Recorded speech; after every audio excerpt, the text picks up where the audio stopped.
Hello and welcome to the unboxing, or should I say the unpacking, of the SanDisk Ultra SDXC UHS-I card.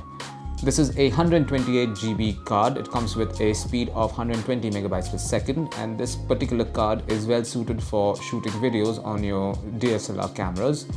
This is a UHS-I certified card, which means an ultra high speed 1 certified card, and you can see what this particular card looks like over here.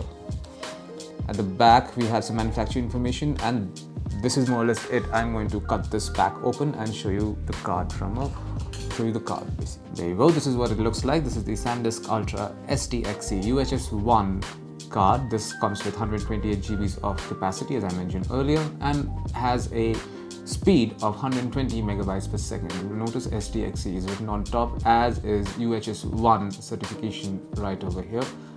And this is your lock button, so once you're done recording, you just slide it down to lock it. This way you won't be able to record it further, or delete any footage, etc. This button ensures that the content that you shoot, that you store inside this card, is protected. And that's it. This is what you find inside the back.